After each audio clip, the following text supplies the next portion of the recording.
y'all. So today we're going to talk about Monique Samuels and the whole debacle yesterday. I mean, are they separated? Are they divorced? Are they living in the same house? Are they still married? Who knows?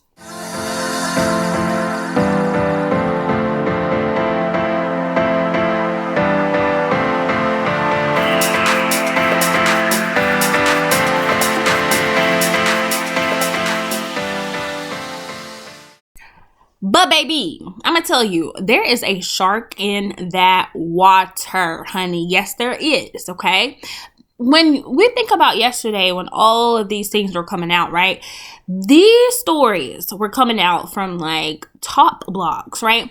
They were coming out from major websites, major blogs. I mean, it was like they were laying it on thick, and it really caught like wildfire, right? It was a major domino effect that rippled across social media.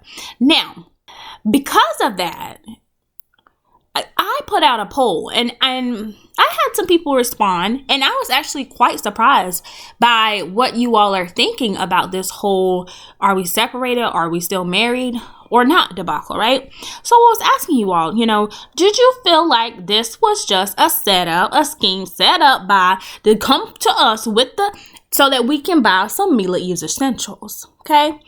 Now, as it stands now, we've got about 60% or so that say, of course, yes, that's what it was, okay? And then we have about 40 to 45% that say no, like, oh, no way. There's no way that was a setup, right? As for me, I feel like I've learned my lesson because I remember, watching the videos and listening to everything people were saying. Some people were saying like, the writing was on the wall, sort of like Cynthia and Mike Hill. But I was like, I don't know. Yes, they argued on the show.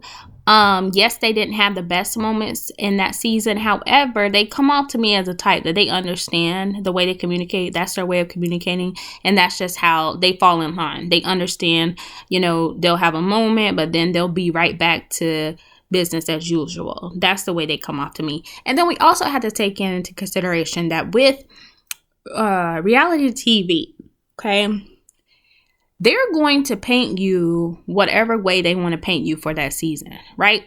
If they want to paint you in a negative light for the season, they're going to take all your clips, all the times you and your husband were up arguing, all the times that you might have had a stink attitude, and they're going to put that all together and keep pounding that and drilling that into the viewers' heads. Whereas if they want to paint you to be a fun girl or free-spirited, they're going to take all those highlights and they're going to play them over and over to build that character, right? That they're trying to portray, that they're trying to feed to the viewers. Now, I see a lot of sources or people just bringing back up Monique and the trainer. They like to bring that up a lot. I mean, who knows? Chris could have known about it. She could have told him about it and they could have moved on. He could have been like, all right, well, I've done mine too. We don't really know the ins and outs of their relationship. So, it's just interesting, the whole thing. Now, I did see where Monique is supposed to be coming live on her YouTube channel this evening to pretty much talk to the people, right? She did show us that whole thing where she had come back from hiking and they're pretty much laughing in people's faces. I mean, to sum it up, yep, laughing in people's faces. And so it'll be interesting to see what she talks about on there. I mean, all they're yelling right now is shot Mila Eve, right? Shot Mila Eve. So it looks like she's going to be going live on her YouTube channel, Tea with Monique, at 7:30 Eastern tonight. One other thing I think this could also be is just, once again, a storyline. Love and Marriage I'm so used to saying Love and Marriage Huntsville. It just rolls off your tongue like Pizza Hut. Anyway, so Love and Marriage DC, in my opinion, it hasn't really been that great.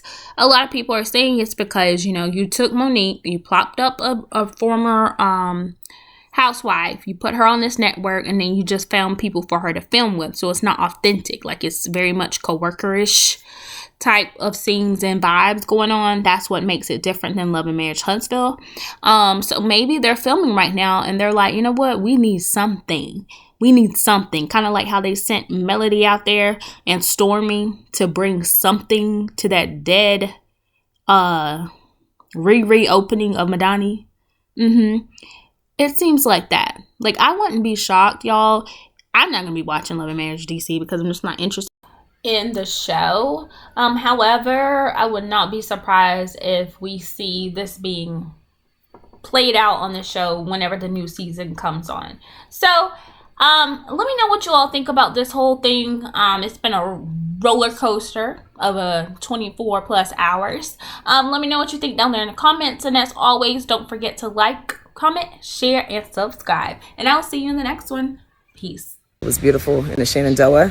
It's awesome. And y'all, Chris, what you got to say about this? Shop may leave.